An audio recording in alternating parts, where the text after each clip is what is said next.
ನಾನು ಮನೆ ಹತ್ರ ಎಲ್ಲ ಬರಲ್ಲ ಸರ್ ಇದು ಆನ್ ಮಾಡಿ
ಅವರಿಗೆ 5 ಲಕ್ಷದ ಸಂಘೀಗೌಡ ಅಂತ ಇದ್ದು ಸರ್ಕಾರದ ಸುತ್ತೋಲೆ ಪ್ರಕಾರ ನಮ್ಮ ನಿಯಮಾವಳಿಯ ಪ್ರಕಾರ ಮಾನ್ಯ ಸಿದ್ದರಾಮಯ್ಯ ಆ 5 ಲಕ್ಷವನ್ನು ಇವತ್ತು ಬೆಳಗ್ಗೆ ನಾವು ಚೆಕ್ಕನ್ನು ಅವರಿಗೆ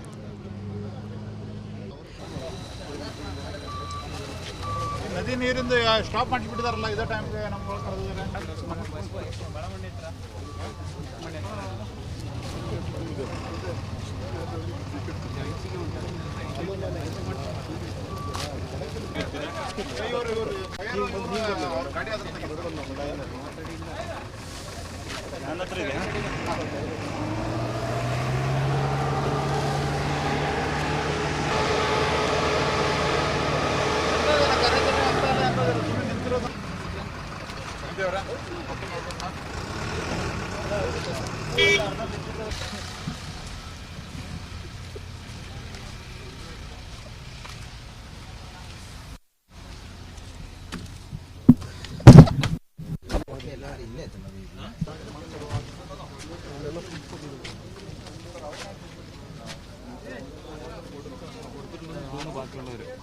ಕಿಶನ್ ಇತ್ತವಳು ನೋಡಿ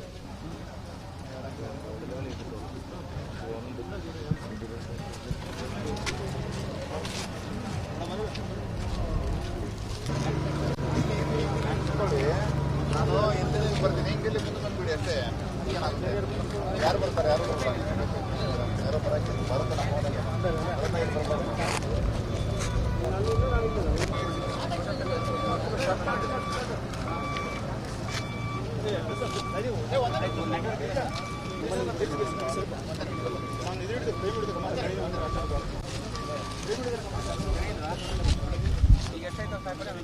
ಶಿರೂರು ಗುಡ್ಡ ಕುಸಿತಗೊಂಡು ಇವತ್ತಿಗೆ 9ನೇ ದಿನ. ಇದುವರೆಗೂ 8 ಮೃತ ಆಗಿದೆ. ಆದರೆ ಅಂಕೋಲದ ಶಿರೂರಿನಲ್ಲಿ ಗುಡ್ಡ ಕುಸಿತವಾಗಿ ಇವತ್ತು 9 ದಿನಗಳು ಕಳೆದಿವೆ. ಇನ್ನು ಈ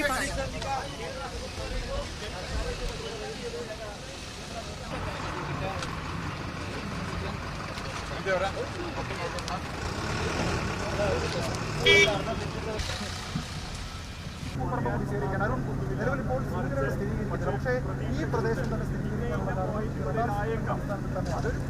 നേരത്തെ തന്നെ അവർ അത്തരത്തിലൊരു ആവശ്യം നമ്മോടൊപ്പം ചെയ്തിരിക്കുകയാണ്.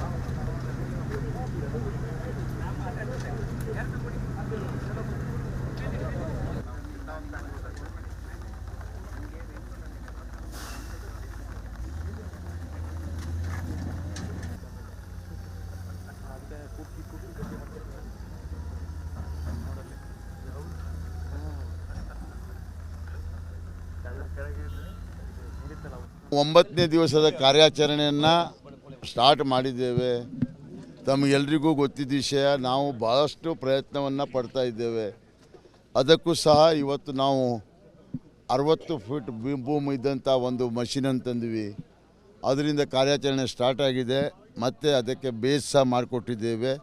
ಆ ಕೆಲಸ ಸ್ಟಾರ್ಟ್ ಆಗಿದೆ. ಮತ್ತು ಆರ್ಮಿಯವರು ಮತ್ತು ನಮ್ಮ ಯಾರು ನಮ್ಮ ನೇವಿಯವರು ಒಂದು ನಮಗೆ ಪಾಯಿಂಟ್ ಕೊಟ್ಟಿದ್ದಾರೆ. ಅದು ಸಹ ಆಲ್ಮೋಸ್ಟ್ ಮ್ಯಾಚ್ ಆಗ್ತಾ ಇದೆ. ಮತ್ತು ನಾವು ಒಂದು ಪ್ರೈವೇಟ್ ಏಜೆನ್ಸಿ ಎಲ್ಲಿಂದ ದಿಲ್ಲಿಯಿಂದ ಬಂದಿದ್ದಾರೆ. ಅವರು ಸಹ ನಾಳೆ ಇಲ್ಲಿ ಬಂದು ಇವತ್ತು ಬಂದು ಆಲ್ರೆಡಿ ಅವರಿಗೆ ಪಾಯಿಂಟ್ಸ್ ಕೊಟ್ಟಿದ್ದೇವೆ. ಅವರು ಸಹ ನಮಗೆ ಎಲ್ಲ ಡೀಟೇಲ್ ತೊಗೊಂಡು ನಾಳೆ ಅವರು ಇಲ್ಲಿಯೇ ಒಂದು ಶೆಡ್ ಹಾಕ್ಕೊಂಡು ನಮಗೆ ಎಕ್ಸಾಕ್ಟ್ ಕೋಆರ್ಡಿನೇಷನ್ ಎಷ್ಟು ಡಿಸ್ಟೆನ್ಸು ಮತ್ತು ಹೇಗೆ ವರ್ಕ್ ಮಾಡಬೇಕು, ಯಾವ ಥರ ಹೋಗಬೇಕು ಅಂತ ಹೇಳ್ತಾರೆ. ಅದ್ರ ಪ್ರಕಾರ ನಾವು ನಾಳೆ ಆ್ಯಕ್ಷನನ್ನು ತಗೊಳ್ತಾ ಇದ್ದೇವೆ. ಮತ್ತು ಈಗ ಮತ್ತೊಂದು 1.5 ಗಂಟೆ ಒಳಗೆ ಮತ್ತೊಂದು ಬೂಮ್ 60 ಫೀಟಿದು ಇಲ್ಲಿ ರೀಚ್ ಆಗ್ತದೆ ಸ್ಪಾಟ್ನಲ್ಲಿ. 60 ಫೀಟ್ 20 ಮೀಟರ್ ಮತ್ತೊಂದು ಸೇಮ್ ಟೈಪ್ ಮಷೀನು ಇಲ್ಲಿ ಬರ್ತದೆ. ಮತ್ತು ರಾತ್ರಿ 10 ಗಂಟೆ ತನಕ ಮಳೆ ಇಲ್ಲದಿದ್ದರೆ ನಾವು ಅವರಿಗೆ ಪ್ಲ್ಯಾಟ್ಫಾರ್ಮ್ ಮತ್ತು ನಾಡ್ದು ಒಂದಾನೊಮ್ಮೆ ಕೆಲವು ಕಲ್ಲನ್ನು ಸ್ಟಾಕ್ ಮಾಡಿ ಇಡ್ತೇವೆ. ಸ್ವಲ್ಪ ನೀರಲ್ಲಿ ಸ್ವಲ್ಪ ಮುಂದೆ ಹೋಗ್ಬೇಕಂತಾದರೆ ರಸ್ತೆಯಲ್ಲಿ ನಾವು ಅದನ್ನು ಸ್ಟಾಕ್ ಮಾಡಿಡ್ತೇವೆ, ನಿಯರ್ ಮಾಡಿಡ್ತೇವೆ. ಅವ್ರು ಹೇಳ್ದಂಗೆ ನಾವು ಮುಂದೆ ಹೋಗ್ಬಿಡ್ತೇವೆ. ಅರ್ಥ ಆಯ್ತಲ್ಲ? ನಮಗೆ ಒಂದು ಗ್ಯಾರಂಟಿ, ನಾನು ಒಂದು ಮಾತು ಹೇಳ್ತೇನೆ, ನಾಳೆ ಇದು ನಮ್ಮ ಪ್ರಯತ್ನಕ್ಕೆ ಫಲ ಸಿಗ್ತದೆ ಅಂತ ಇವತ್ತು ನನ್ನ ಅಂದಾಜಿತ್ತು. ಆದರೆ ಮಳೆನೂ ಬಂತು ಮತ್ತು ಇವರು ಬಂದು ಮುಟ್ಟಿದಾಗ ನಾವು ಎಲ್ಲ ಕೋಆರ್ಡಿನೇಷನ್ ಒಟ್ಟಿಗೆ ಮಾಡ್ಕೊಂಡು ಮಾಡುವಂಥ DC ಅವರು ಮತ್ತು SP ಅವರು ನಾವು ಡಿಸ್ಕಸ್ ಮಾಡಿ ಅದನ್ನು ನಮ್ಮ ರಾಜ್ಯ ಸರ್ಕಾರದಲ್ಲಿ ಮಾತಾಡಿದಾಗ ಅವರು ಹೇಳಿದರು, ಒಂದೇ ಸಲ ನೀವು ಎಲ್ಲರದ್ದು ಕೋಆರ್ಡಿನೇಷನ್ ತೊಗೊಂಡು ಸ್ಟಾರ್ಟ್ ಮಾಡಿ ಅಂತ ಅವರಿಗೆ ಅಡ್ವೈಸ್ ಬಂದ ಮೇಲೆ ಇದನ್ನು ಮಾಡ್ತಾಯಿದ್ದೇವೆ. ಇದಕ್ಕೆ ನಾಳೆ ನಾವು ಎಲ್ಲರಿಗೂ ಒಂದೇ ಒಂದು ರಿಕ್ವೆಸ್ಟು, ಇಲ್ಲಿ ಮೊಬೈಲ್ ಮತ್ತು ಏನೂ ತೊಗೊಂಡು ಬರದೆ ಮತ್ತು ಅಲ್ಲಿ ಬಂದರೆ ಮತ್ತು ಅವ್ರಿಗೆ ಡಿಸ್ಟರ್ಬ್ ಆಗ್ತದೆ ಅಂತ ಅವ್ರು ಹೇಳಿದ್ದಾರೆ. ಆ ಫ್ರೀಕ್ವೆನ್ಸಿ ಮತ್ತು ಅದಕ್ಕೆಲ್ಲ ಪ್ರಾಬ್ಲಮ್ ಆಗ್ತದೆ ಅಂತ ಹೇಳಿದ್ದಾರೆ. ಅದರ ಸಲುವಾಗಿ ನಾವು ನಿಮಗೆ ಏನಾದರೂ ಇನ್ಫಾರ್ಮೇಷನ್ ಬೇಕಂತಿದ್ದರೆ ನೀವು ಆ ಇಂಟರ್ನ್ಯಾಷನಲ್ ಹೋಟೆಲ್ ಎಲ್ಲಿ ಉಂಟಲ್ಲ ಅಲ್ಲೇ ಇರಿ. ನಾವು 3 ಗಂಟೆ ಅಥವಾ 4 ಗಂಟೆ ಪ್ರಕಾರ ಏನು ನಮ್ಮದು ಅಪ್ಡೇಷನ್ ಬರ್ತದೆ ಅದನ್ನು ನಾನೇ ಖುದ್ದು ಬಂದು ಕೇರಳದವರಿಗೂ ಮತ್ತು ನಮ್ಮ ಜನರಿಗೂ ನಾವು ಈ ಇನ್ಫಾರ್ಮೇಷನ್ ಕೊಡ್ತೇವೆ. ಒಂದಾಗಿರೋದಂದ್ರೆ ಕೃಷ್ಣ ಬೈರೇಗೌಡರು ಒಂದು ಟ್ವೀಟ್ ಮಾಡಿದ್ರು 4 ಗಂಟೆ ಅಷ್ಟೊತ್ತಿಗೆ. ಏನಂತ? ಇದೇ ಏನು ಲಾರಿ ಸಿಕ್ಕಿರುವಂಥ ಒಂದು ಗುರುತು ಪತ್ತೆಯಾಗಿದೆ ಸ್ಪಾಟು, ಅದ್ರ ಬಗ್ಗೆ ಒಂದು ಟ್ವೀಟ್ ಮಾಡಿದ್ರು. ಅದಾದ ನಂತರ ಸಾಕಷ್ಟು ಗೊಂದಲ ಆಯಿತು, ಸಿಕ್ಕಿದೆ ನಾನು ಒಂದು ಮಾತ್ರ ಹೇಳ್ತೇನೆ, ಅವರಿಗೆ ಯಾರು ಈ ಮೆಸೇಜ್ ಕೊಟ್ಟಿದ್ದು ನನಗೇನಂತೂ ಗೊತ್ತಿಲ್ಲ. ಆದರೆ ಈ ಇನ್ಫಾರ್ಮೇಷನ್ನು ನೇವಿಯವರು ಮತ್ತು ಆರ್ಮಿಯವರು ನಮ್ಗೆ ಕೊಟ್ಟಿದ್ದಾರೆ. ಏನಂತ ಹೇಳಿದರೆ ಲೊಕೇಶನ್ ಕೊಟ್ಟಿದ್ದಾರೆ. ಆ ಲೊಕೇಶನನ್ನು ನಾವು ರೀಚ್ ಮಾಡಿಕೊಂಡು ಇವತ್ತು ದಿಲ್ಲಿಯಿಂದ ಬಂದಂಥ ಅವರನ್ನು ಸಹ ನಾವು ಕನ್ಸಿಡ್ರೇಷನ್ ತಗೊಂಡು 3 ಜನರ ಒಂದೇ ಕಡೆ ವ್ಯೂ ಮಾಡಿಕೊಂಡು ನಾವು ಅದನ್ನು ಮಾಡಿದರೆ ಈಸಿ ಆಗ್ತದೆ ತಗೊಂಡು ನಾವು ಈಗಾಗಲೇ ನೀವು ನೋಡಿದ್ರಿ ಗಂಗಾವಳಿಯಲ್ಲಿ ಮೇಡಮ್ ನಾವೆಲ್ಲರೂ ಹೋಗಿ ಅದನ್ನು ಅಲ್ಲಿ ಅವ್ರು ತೋರಿಸಿದ್ರು, ಅದನ್ನು ನೋಡಿದ್ದೀವಿ ನಾವು. ಮತ್ತು ನಾವು ಡೇ 1 ನಿಮ್ಗೆ ಹೇಳ್ತಾ ಇದ್ದೆ ಏನಂತ ಹೇಳಿದರೆ ಆ ಮೇಲಿನ ಕಂಬದಿಂದ ಆ ಗುಡ್ಡದ ಕಂಬದ ಮಧ್ಯದಲ್ಲಿ ಹೋಟೆಲ್ ಇತ್ತು ಮತ್ತು ಅಲ್ಲೇ ಇರ್ಬೋದು ಅಂತ ತಿಳ್ಕೊಂಡು ಆ ಮಾರ್ಕನ್ನು ಅವರು ಅಲ್ಲೇ ತೋರಿಸಿದ್ದಾರೆ. ಇವತ್ತಿನ ತನಕ ನಾವು ವಿಳಂಬವಾಯಿತು ಯಾಕಂತ ಹೇಳಿದರೆ ಆ ಒಂದು ಮರ್ಸಿಡೀಸ್ ಏನು ವೆಹಿಕಲ್ ಅಂತಾರಲ್ಲ, ಆ ಮರ್ಸಿಡೀಸ್ ವೆಹಿಕಲ್ ನಮ್ಮನ್ನು ಸ್ವಲ್ಪ ಕನ್ಫ್ಯೂಷನ್ ಮಾಡಿ ಹಾಕ್ತು. ಏನಂತ ಹೇಳಿದರೆ ಆ 6 ದಿವಸ ತನಕ ಇದಾಗ್ತದೆ, ಲಾಸ್ಟ್ ಪಾಯಿಂಟ್ ಇಲ್ಲೇ ಇದೆ, ಇಲ್ಲೇ ಮಾಡಬೇಕು ಅಂತ ಅವ್ರು ಹೇಳಿದ ಮೇಲೆ ನಮಗೇನಾಯಿತು, ಜೀವಂತ ಒಂದಾನೊಮ್ಮೆ ವ್ಯಕ್ತಿ ಸಿಗುವುದಿದ್ರೆ ಅದಷ್ಟು ನಾವು ಭಾಗ್ಯರು, ಅಷ್ಟು ಶ್ರೇಷ್ಠರು ಅಂತ ತಿಳ್ಕೊಂಡು ನಾವು ಸ್ವಲ್ಪ ಹೆಚ್ಚು ಕಾನ್ಸಂಟ್ರೇಷನ್ ಅಲ್ಲಿ ಮಾಡಿದ್ವಿ. ಆದರೆ ನಾವು ಅವನಿಗೆ ಡೇ 1 ನಾವು ಮೇಡಮ್ ಅವ್ರಿಗೆ ಹೇಳಿದ್ದೇನೆ ಅಲ್ಲಿ ಇಲ್ಲ ಅಂತ ಹೇಳ್ಕೊಂಡು. ಯಾಕಂತ ಹೇಳಿದ್ರೆ ನಾವು ಪಿಟ್ ಮಾಡಿ ನೋಡಿದ್ವಿ, ನಿಮಗೂ ಗೊತ್ತುಂಟು 12 ಫುಟ್ ಹೈಟ್ ಮತ್ತು 25 ಫುಟ್ ಉದ್ದ ಇದ್ದಾಗ ಅದರದ್ದು ಏನಾದರೂ ಏನು ಕಾಣಲೇಬೇಕಿತ್ತು. ಇವತ್ತು ವುಡನ್ ಲಾಗು ಕಾಣಬೇಕಿತ್ತು. ನಾನು ನಿಮ್ಗೆ ಮೊದಲಿಂದ ಏನು ಹೇಳ್ತಾ ಇದ್ದೇನೆ, ಆ ಗಾಡಿ ತಳ್ಳಿ ಹೋಗಿದೆ, ಉಲ್ಟಾ ಬಿದ್ದಿದೆ, ಅದ್ರ ಮೇಲೆ ಮಣ್ಣು ಬಿದ್ದಿದೆ, ಅದು ಮುಚ್ಚಿ ಹೋಗಿದೆ. ಆದರೆ ಅದರ metal full size of the vehicle type ಅವರಿಗೇನೋ ಒಂದು ಹಿಂಟ್ಸ್ ಸಿಗ್ತಾ ಇದೆ. ಆದರೂ ನಾನು ಅವರಿಗೆ ಧೈರ್ಯದಿಂದ ಇವತ್ತು ನಾನು ಅಂತೂ ಹೇಳೋದಿಲ್ಲ. ಯಾಕಂತ ಹೇಳಿದರೆ ಎಲ್ಲಿಯ ತನಕ ನಮಗೆ ಕನ್ಫರ್ಮೇಷನ್ ಒಂದು ಟಯರ್ ಅಥವಾ ಒಂದು ರೋಪು ಗಾಡಿದು ಸಿಗೋದಿಲ್ಲ ಅಲ್ಲಿ ತನಕ ನಾವು ಕನ್ಫರ್ಮ್ ಹಿಡಿಯೋದಿಲ್ಲ ನನ್ನ ಪ್ರಕಾರ. ಅದನ್ನೇ ನಾವು ಮೇಡಮು ಅವರು ಅದನ್ನೇ ತಿಳ್ಕೊಂಡಿದ್ದಾರೆ, ಅದನ್ನು ನಾವು ವೇಟ್ ಮಾಡ್ತಾ ಇದ್ದೇವೆ. ನಾಳೆ ಈ ಕಾರ್ಯಾಚರಣೆಯಲ್ಲಿ ನಮಗೆ ಯಶಸ್ಸು ಸಿಗ್ತದೆ ಅಂತ ಹೇಳ್ಕೊಂಡು ಹೇಳ್ತೇನೆ. ಒಂದೇ ವೆಹಿಕಲ್ ಉಂಟು. ಲಾರಿ ಇರೋ ತನಕ ಅಂದರೆ ಅಲ್ಲಿ ಏನಾದರೂ ಇದೆ ಅಂತ ಹೇಳ್ಕೊಂಡು ಉದ್ದದ ಒಂದು ಬೆಲ್ಟ್ನಲ್ಲಿ ಇದೆ ಅಂತ ಹೇಳ್ಕೊಂಡು ಅವ್ರೇನು ಮಾಡಿದ್ದಾರೆ, ಆ ಪಾಯಿಂಟ್ನಿಂದ ಈ ಪಾಯಿಂಟ್ ತನಕ ಜಾರಿ ಹೋಗಿದಂಥ ಒಂದು ಸ್ವಲ್ಪ ಸ್ಲೈಡಿಂಗ್ ಅವರಿಗೆ ಪಾಯಿಂಟ್ ತೋರಿಸ್ತಾ ಇದೆ ಅಷ್ಟೇ. ಅದು ಸ್ಯಾಟಲೈಟ್ ಇಮೇಜ್ ಇರ್ಬೋದು ಅಥವಾ ಅದನ್ನು ನನಗೂ ಗೊತ್ತಿಲ್ಲ. ಯಾಕಂತ ಹೇಳಿದ್ರೆ ನಾನು ಗೊತ್ತಿದ್ರೂ ಹೇಳಲಿಕ್ಕಾಗೋದಿಲ್ಲ. ಯಾಕಂತ ಹೇಳಿದ್ರೆ ಇದು ಸ್ವಲ್ಪ ಸೀಕ್ರೆಸಿ ಇರ್ತದೆ. ಅದು ಸೀಕ್ರೆಸಿಯನ್ನು ನಾವು ಕೇಳಲಿಕ್ಕೂ ಹೋಗೋದಿಲ್ಲ. ನಾಳೆ ಇವ್ರು ಯಾರು ಬಂದಿದ್ದಾರಲ್ಲ ಅವ್ರ ಮುಂದೆನೂ ನಾವು ಹೋಗೋದಿಲ್ಲ. ಯಾಕೆ ಅದನ್ನು ತಿಳಿದು ಮತ್ತು ನಾಳೆ ನಮ್ಮ ಆ ಹೊಣೆಗಾರ ನಾವಂತೂ ಜೀವಮಾನ್ಯಕ್ಕೂ ಆಗಲಿಕ್ಕೆ ಬಯಸೋದಿಲ್ಲ. ಒಂದು ಗ್ಯಾರಂಟಿ ಏನು, ನಾವೇನು ವಿಚಾರ ಮಾಡಿದ್ದೇವಲ್ಲ ಅದು ಅಲ್ಲೇ ಸಿಗ್ತದೆ. ಇದು ಗ್ಯಾರಂಟಿ. ಪೂರ್ವ ಈಶಾನ್ಯ ಮತ್ತು ಪೂರ್ವ ಆಗ್ನೇಯ ಆ ಭಾಗದಲ್ಲಿ ಸಿಗ್ತದೆ. ನೀವು ನೋಡಿ ನಾಳೆ ಅದನ್ನು. ಮಾಹಿತಿ ಪ್ರಕಾರ ಅಂದ್ರೆ ಲಾರಿ ಇದು ಅಂದ್ರೆ ಅದು ಅರ್ಜುನದ ಲಾರಿನ ಆಗಿರುತ್ತೆ ಅಂತ. ಹೌದು, ಅರ್ಜುನಂದು ಲಾರಿ ಇರ್ಬೋದು. ಮತ್ತೆ ಅದು ಬೇರೆ ಲಾರಿ ಬೀಳಿಲ್ಲ ಅಲ್ಲಿ. ಅರ್ಥ ಆಯ್ತಲ್ಲ. ಮತ್ತು ನಿಮ್ಗೆ ಇದು ಹೇಳ್ತೇನೆ, ವಯರ್ ಒಂದೊಮ್ಮೆ ಕಟ್ ಆದರೆ ನಾಳೆ ಕೆಲಸ ಮಾಡುವಾಗ ಆ ಟ್ರಕ್ ಉಂಟಲ್ಲ ಆಟೋಮೆಟಿಕ್ಕಾಗಿ ಮೇಲೆ ಬರ್ತದೆ. ಯಾಕಂತ ಹೇಳಿ ಅದೇ ಪುಷ್ ಮಾಡ್ತದೆ. ಏನು ಆ ಕಟ್ಟಿಗೆ ಏನಿದೆಯಲ್ಲ ಅದು ಮೇಲೆ ಪುಷ್ ಮಾಡ್ತದೆ. ಮತ್ತು ಆ ಕಟ್ಟಿಗೆ ಕಟಬಡ ಮೇಲೆ ಬರ್ತದೆ. ನಾವು ಇವತ್ತು ನೀರಲ್ಲಿ 2 ಕಡೆ ಕಟ್ಟಿಗೆ ತೊಗೊಂಡಾಗ ಮತ್ತೆ ಸುತ್ತ ನೋಡಿದ್ವಿ ನಾವು. ಅದೇ ಲೋಗ ಅಂತ ಹೇಳ್ಕೊಂಡು ಏಕೇಶಿಯಾದ ಲೋಗ ಅಂತ ಹೇಳ್ಕೊಂಡು ಅದಲ್ಲ ಅಂತ ನಾವು ಕನ್ಫರ್ಮ್ ಮಾಡ್ಕೊಂಡ್ವಿ. ಬಟ್ ನಾಳೆ ನಮಗೆ ತಮ್ಮ ಸಹಕಾರ ಬೇಕು. ಮತ್ತು ತಾವು ಸಹ ಎಲ್ಲ ಜನರಿಗೆ ಒಳಗೆ ಯಾರಿಗೆ ಬಿಡಬಾರ್ದು. ಮತ್ತು ನದಿಯ ತಟದ ಆ ಸೈಡಿಗೂ ಯಾರು ಹೋಗಬಾರ್ದು. ಯಾಕಂತ ಹೇಳಿದ್ರೆ ಅದು ಏನಾಗ್ತದೆ, ಅವರು ಒಂದು ಮಿಲಿಟ್ರಿ ಬೇಸ್ ಸಿಸ್ಟಮ್ನಲ್ಲಿ ಮಾಡ್ತಾಯಿದ್ದಾರೆ. ಅದು ಎಲ್ಲೂ ಲೀಕೇಜ್ ಆಗಬಾರ್ದು. ಅರ್ಥ ಆಯ್ತಲ್ಲ ಮೇನ್ ಹೇಳೋದಂತ ಹೇಳಿದರೆ. ಅದನ್ನು ನಾವು ಸಹ ಅವರಿಗೆ ಸಹಕರಿಸ್ತೇವೆ ಅಂತ ಹೇಳಿದ್ದೇವೆ. ಇಲ್ಲಿದ್ರೆ ಅವ್ರು ಪ್ಯಾಕಪ್ ಮಾಡ್ತೇವೆ ಅಂತ ಹೇಳಿದ್ದಾರೆ. ಅದಕ್ಕೆ ನಾವು ಯಾವುದೇ ಪರಿಸ್ಥಿತಿ ಅವ್ರಿಗೆ ಹೇಳಿದ್ದೇವೆ, ನಾಳೆ ನಾವು ನಿಮ್ಗೆ ಡಿಸ್ಟರ್ಬ್ ಮಾಡಲ್ಲ. ಅವ್ರ ಕೆಲಸ ಮಾಡ್ತಾರೆ, ನಾವು ನಮ್ಮ ಕೆಲಸ ಮಾಡ್ತಾಯಿರ್ತೇವೆ. ನೀವು ಇಲ್ಲಿ ಎಲ್ಲಾದರೂ ಇಲ್ಲಿ ಮಧ್ಯದಲ್ಲಿ ಇರ್ತೀರಾ, ನಾನು ನಿಮಗೂ ಬಂದು ಊಟಕ್ಕೆ ಬಂದಾಗ ಮತ್ತೊಂದು ಸಲ ಟೀ ಕುಡಿಲಿಕ್ಕೆ ಬಂದಾಗ ನಿಮಗೆ ಕರೆಕ್ಟ್ ಇನ್ಫಾರ್ಮೇಷನ್ ಏನು ಆಗಿದೆ ಎಂತ ಆಗಿದೆ ಅಂತ ಹೇಳ್ಕೊಂಡು ನಾನು ಮತ್ತು ಮೇಡಮ್ ಇದ್ದರೆ ಮೇಡಮ್, ಎಸ್ ಪಿ ಅವ್ರು ಇದ್ದರೆ ಎಸ್ ಪಿ ಅವ್ರು ಕೂಡಿ ಬಂದು ಹೇಳಿ ಹೋಗ್ತೇವೆ. ಆಯಿತಾ. ಪ್ರಯತ್ನ ಖಂಡಿತ ನಡೆದಿದೆ. ತಾವೆಲ್ಲ ಪಾಪ ಇಷ್ಟೆಲ್ಲ ಮಳೆಯಲ್ಲಿ ನಿಂತು ಮಳೆಯಲ್ಲದ್ದು ತಾವು ಸಹ ದೇವರಲ್ಲಿ ಪ್ರಾರ್ಥನೆ ಮಾಡಿದಂಗೆ ಅದೊಂದು.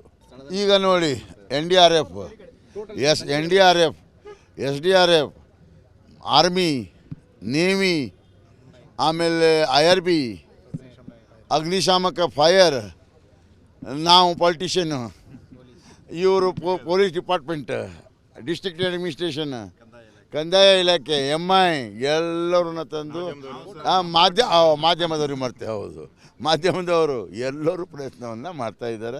ದಯವಿಟ್ಟು ಒಂದು 500 ಮೇಲೆ ಜನ ಇದ್ದೇವೆ ನಾವು. ಒಂದೇ ಹೇಳ್ತೇನೆ, ಈ ಕಾರ್ಯಾಚರಣೆ ಆಗೋ ತನಕ ನಾನು ಇಲ್ಲಿರ್ತೇನೆ. ಮತ್ತು ಇದು ಸಕ್ಸಸ್ ಆದಮೇಲೆ ನಾನು ಇಲ್ಲಿ ಹೋಗೋದು. ಅಲ್ಲಿ ತನಕ ನಾನು ಇಲ್ಲಿಂದ ಬೀಡು ತೆಗೆಯೋದಿಲ್ಲ. ನಮ್ಗೆ ಅಷ್ಟೇ ಮಹತ್ವದಿದೆ. ನಮ್ಮಲ್ಲಿ 2 ಜನ ಇದ್ದಾರೆ. ಮತ್ತು ವಿಶೇಷವಾಗಿ ಆ ಪಾಪ ಜಗನ್ನಾಥನ ಮಗಳು ಬಂದು ನಮ್ಮ ಹತ್ರ ಅಳಲನ್ನು ತೋರಿಸಿದಾಗ ಇವತ್ತು DC ಅವ್ರ ಹತ್ರ ಮಾತಾಡಿಸಿ ಜಗನ್ನಾಥ ಅವರ ಮಗಳಿಗೆ ಕುಮಟಾ ತಹಸೀಲ್ದಾರ್ ಆಫೀಸ್ ಅಥವಾ AC ಆಫೀಸ್ನಲ್ಲಿ ಏನು ನಾವು ಇದು ಔಟ್ಸೋರ್ಸ್ನಲ್ಲಿ ಅವಳು ನೌಕರಿ ಕೊಡ್ತೇವೆ. ನಾಳೆ ನಾಡ್ದು ಅವಳು ಬೇಕಾದ್ರೂ ಜಾಯ್ನ್ ಆಗ್ಬೋದು ಅಂತ ಒಂದು ವ್ಯವಸ್ಥೆಯನ್ನು ಮಾಡಿಕೊಟ್ಟಿದ್ದೇವೆ. ಆಮೇಲೆ ಉಳುವರೆ ಗ್ರಾಮದ ಭಾಗದವರು ಒಂದು 30 ಜನ ನಮಗೆ ಈ ಮನೆ ಬೇಡ ಅಂತ ಹೇಳಿದರೆ ಅವರಿಗೂ ಸಹ ನಾವು ಆ ಜಾಗದ ಒಂದು ಡೀಟೇಲನ್ನು ತೆಗೆದು ಅಲ್ಲಿ ಸಹ ಏನು ಅವರಿಗೆ ಆ ವ್ಯವಸ್ಥೆಯನ್ನು ಮಾಡಿಕೊಡ್ತಾ ಇದ್ದೇವೆ. ಬೇರೆ ಕಡೆ ವ್ಯವಸ್ಥೆ ಮಾಡ್ತೇವೆ. ಅದನ್ನು ಬಿಟ್ಟು ಮೊನ್ನೆ ಮುಖ್ಯಮಂತ್ರಿಗಳು ಮೊನ್ನೆ ಬಂದಾಗ ನುಡಿದಂತೆ ನೀವು ಹೇಳ್ತೀರಿ ನಡೀತಾರೆ ಅಂತ ಹೇಳ್ಕೊಂಡು ನಾನು ಇವತ್ತು ಹೇಳ್ತೇನೆ. ಏನು ಅವರು ಮೊನ್ನೆ ಬಂದಾಗ ನಾವು ರಿಕ್ವೆಸ್ಟ್ ಮಾಡಿದ್ವಿ, ಯಾವುದು ಈ ವಿಮಾನ ನಿಲ್ದಾಣದ ಬಗ್ಗೆ ಏನು 11 ಕೋಟಿ ಡಿಫ್ರೆನ್ಸ್ ಅಮೌಂಟನ್ನು ಮೊನ್ನೆ ಕ್ಯಾಬಿನೆಟ್ನಲ್ಲಿ ಅವ್ರು ಹೇಳಿದ್ರು ನಾನು ತೊಗೊಳ್ತೇನಪ್ಪ ಅಂತ ಹೇಳ್ಕೊಂಡು ಮೊನ್ನೆ ಕ್ಯಾಬಿನೆಟ್ನಲ್ಲಿ ಹೆಚ್ಚುವರಿ ಆ ಒಂದು 2 ವಿಲೇಜ್ಗಳಿಗೆ ಏನು ಇಫೆಕ್ಟ್ ಆಗಿದೆಯಲ್ಲ ಅದನ್ನು ಸಹ ಸ್ಯಾಂಕ್ಷನ್ ಮಾಡಿದ್ದಾರೆ. ನೌಕಾದಳ ಸ್ಯಾಂಕ್ಷನ್ ಮಾಡಿದ್ದಾರೆ. ಸರ್ಕಾರ ಬಡವರ ಪರವಾಗಿದೆ, ನಾವು ಬಡವರ ಪರವಾಗಿದ್ದೇವೆ, ನೀವು ಸಹ ಬಡವರ ಪರವಾಗಿ ಇದ್ದೀರಿ. ನಾವು ವಿತ್ ಸ್ಯಾಟಲೈಟ್ ಇಮೇಜರಿ ಮತ್ತು ಆರ್ಮಿ ತಂಡದವರು ಕೂಡ ಅವರು ಎಕ್ವಿಪ್ಮೆಂಟ್ಸ್ ಇಟ್ಕೊಂಡು ನಮಗೆ ಕೋಆರ್ಡಿನೇಟ್ಸ್ ಕೊಟ್ಟಿದ್ದರು. ಮತ್ತು ನೇವಿ ಅವರು ಕೂಡ ಇದೆಲ್ಲ ಸೆಪರೇಟ್ಲಿ ಆಗಿತ್ತು. ಎಲ್ಲ ಕೂಡ ಸೇರಿ ಅದೇ ಪಾಯಿಂಟನ್ನು ಒಂದು ಆಬ್ಜೆಕ್ಟ್ ಇರುವ ಥರ ಡಿಟೆಕ್ಷನ್ ಬರ್ತಾ ಇದೆ. We are base on the shape of it we are detecting ಅದು ಒಂದು ಟ್ರಕ್ ಥರ ಇರ್ಬೋದು ಅಂತ ನಾವು ಡಿಟೆಕ್ಟ್ ಮಾಡ್ತಾ ಇದ್ವಿ. ಆ ಕೋಆರ್ಡಿನೇಟ್ಸ್ ನಮಗೆ ಸಿಕ್ಕಿದೆ. ಇವತ್ತು ಇನ್ನೊಂದು ತಂಡದವರು ಬಂದಿದ್ದಾರೆ, ಪ್ರೈವೇಟ್ ಅವರು ನಾಳೆ ಇನ್ನೊಂದು ಬಾರಿ ಕನ್ಫರ್ಮ್ ಮಾಡ್ತಾ ಇದ್ದಾರೆ. ಅವ್ರದ್ದು ಏನು ಸ್ಪೆಷಾಲಿಟಿ ಅಂದರೆ ಸ್ಪೆಸಿಫಿಕ್ ಲೊಕೇಶನ್ ಇನ್ನೂ ಅಕ್ಯುರೇಟ್ ಆಗಿ ಕೊಡಬಹುದು ಅಂತ. ಸೊ ಅದು ಆದ ಮೇಲೆ ವಿ ವಿಲ್ ಕನ್ಫರ್ಮ್ ಅಲ್ಲೇ ಇದೆ ಅಂತ ಕನ್ಫರ್ಮ್ ಆದಮೇಲೆ ನೆಕ್ಸ್ಟ್ ಆಪರೇಷನ್ ನಾವು ಮಾಡ್ತೀವಿ. ನೇವಲ್ ಡೈವರ್ಸ್ ಬಂದು ಜಂಪ್ ಇನ್ ಮಾಡ್ತಾರೆ. Once that is then they will identify the ಟ್ರಕ್ಕನ್ನು ಹುಡುಕಿ ಆ ಬಾಡಿ ರೆಸ್ಕ್ಯೂ ಮಾಡೋದಕ್ಕೆ ಪ್ರಯತ್ನ ಮಾಡ್ತಾರೆ. ಮೇಡಮ್ ಇನ್ನೂ ಎಷ್ಟು ಜನ ಸಿಲುಕಿರುವ ಶಂಕೆ ಇದೆ ಮೇಡಮ್? ಅಂದರೆ ಯಾರಾದರೂ ಮತ್ತೆ ಹೆಚ್ಚಿನವರು ಯಾರಾದರೂ ಇಲ್ಲಿ ನಮಗೆ 3 ಬಾಡೀಸ್ ಮಿಸ್ಸಿಂಗ್ ಇದೆ. ಒಂದು ಹಾಫ್ ಬಾಡಿ ಸಿಕ್ಕಿದೆ, ಒಂದು ಅದರದೊಂದು ಹಾಫ್ ಬಾಡಿ ಸಿಗಬೇಕು. ಇಲ್ಲದಿದ್ರೆ 4 ಬಾಡಿ ಹೊಸದು ಸಿಗಬೇಕು. DNA ರಿಪೋರ್ಟ್ ಕೂಡ ಅದು ನಾಳೆ ಅಥವಾ ನಾಡ್ದು ಬರ್ತದೆ. ಸೊ DNA ಟೆಸ್ಟಿಂಗ್ ಆಗಿದೆ, ನಾಳೆ ಬೆಳಗ್ಗೆ ನಾಡ್ದು ಬರ್ಬೋದು. ಒಂದು ತಂಡ ಬರ್ತಿದೆ ಅಂತ ಹೇಳಿದ್ರಲ್ಲ, ಸ್ಪೆಸಿಫಿಕ್ ಆದ ಆ ತಂಡದ ಹೆಸರೇನು ಅಂತ? ಏಜೆನ್ಸಿ ಹೆಸರು ಅವರೇ ಹೇಳ್ತಾರೆ ನಿಮಗೆ. ಎಂಟೈರ್ ರೋಡಲ್ಲಿ ಅವರು ಅಲ್ಲಿ ಒಂದು ಟೆಂಟ್ ಹಾಕಿಬಿಟ್ಟು ಆ ಗ್ರೌಂಡಲ್ಲಿ ಇಟ್ಕೊಂಡು ಡಿಟೆಕ್ಷನ್ ಮಾಡ್ತಾ ಇದ್ದಾರೆ. ಸೊ ನಾವು ಯಾರು ಕೂಡ ನಾವು ಕೂಡ ಯಾರು ಅಲ್ಲಿ ಹೋಗೋದಿಲ್ಲ. ನಾಳೆ ನಾವು ಹೋಗೋದು ಕೂಡ ವಿತೌಟ್ ಫೋನ್ಸ್, ಅಲ್ಲಿ ಬರೀ ನಾವು ಮಾತ್ರ ಹೋಗಿ ಅಲ್ಲಿ ಅಪ್ಡೇಟ್ ತಗೊಂಡು ಬರೋದು. ಹಾನರಬಲ್ MLA ಅವರು ಹೇಳೋ ಥರ ನಾವು ಬಂದು ನಿಮಗೆ ಅಪ್ಡೇಟ್ ಮಾಡ್ತೀವಿ. ಸೊ ಅಲ್ಲಿ ಯಾವುದು ಟೆಕ್ನಾಲಜಿ ಯೂಸ್ ಮಾಡಬಾರದು ಅಂತ ಅವ್ರು ನಮಗೆ ರಿಕ್ವೆಸ್ಟ್ ಮಾಡಿದ್ದಾರೆ. ಸೊ ಆ ರೆಸ್ಟ್ರಿಕ್ಷನ್ ನಾವು ಹಾಕ್ತೀವಿ. 30 ಮೀಟರ್ ಒಳಗೆ 30 ಮೀಟರ್ ಒಳಗೆ ಅಂದರೆ from this side and road 2 ಕಡೆನೂ 1 ಕಿಲೋಮೀಟರ್ ಏನು ಆಲ್ರೆಡಿ ಬ್ಯಾರಿಕೇಟಿಂಗ್ ಆಗಿದೆ ಅಲ್ಲೇ ಸ್ಟಾಪ್ ಮಾಡ್ತೀವಿ.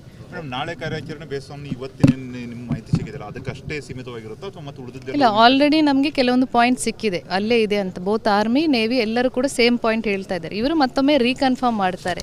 ಇವತ್ತು ನಾವು ಡೈವ್ ಮಾಡಿ ಪ್ರಯತ್ನ ಮಾಡೋಣ ಅಂತ ಟ್ರೈ ಮಾಡಿದ್ದೀವಿ. ನಾವು ಕೂಡ ಶಾಸಕರವರು, ನಾವು SP ಅವರು ಎಲ್ಲರೂ ಕೂಡ ಅಲ್ಲಿ ಹೋಗಿ ಬಂದಿದ್ದೀವಿ. ಕರೆಂಟ್ ಇಸ್ ವೆರಿ ಫಾಸ್ಟ್, ಅಲ್ಲಿ ಡೈವರ್ಸ್ ಜಂಪ್ ಮಾಡ್ಲಿಕ್ಕೆ ಆಗಲ್ಲ. ಜಂಪ್ ಮಾಡಿದ್ರು ಅವ್ರ ಲೈಫ್ ರಿಸ್ಕ್ ಇದೆ. ಸೊ ನಾಳೆ ಬೆಳಗ್ಗೆ ಒನ್ಸ್ ಇಟ್ ಸ್ಟೆಬಿಲೈಸಸ್ ಮತ್ತೆ ಡೈವ್ ಮಾಡ್ತಾರೆ. ಡೈವ್ ಮಾಡಿದ ಮೇಲೆ we will try to find the vehicle. ಕಾರ್ಯಾಚರಣೆ ಓನ್ಲಿ ಟ್ರಕ್ಕಿಗೆ ಸೀಮಿತವಾಗಿರುತ್ತಾ ಅಥವಾ ಉಳಿದ ಮತ್ತೆ ಬೇರೆ? ಇಲ್ಲ, ನಾವು ಮೇನ್ ಟ್ರಕ್ಗಿಂತ ಶವ. ಸೊ ನಾವು ಆಲ್ರೆಡಿ ಕೋಸ್ಟ್ ಗಾರ್ಡ್ ಅವರಿಗೆ ರಿಕ್ವೆಸ್ಟ್ ಮಾಡಿದ್ದೀವಿ. ಇವತ್ತಿನ ತಾವು ನೋಡಿರ್ಬೋದು ದಟ್ ಹೆಲಿಕಾಪ್ಟರ್ ಒಂದು ರೆಕ್ಕಿ ಆಗಿದೆ, ಬಟ್ ನಮಗೆ ಅನ್ಫಾರ್ಚುನೇಟ್ಲಿ ಯಾವುದು ಬಾಡಿ ಸಿಗಲಿಲ್ಲ. ಸೊ ನಾಳೆ ಮತ್ತೊಮ್ಮೆ ಪ್ರಯತ್ನ ಮಾಡ್ತೇವೆ.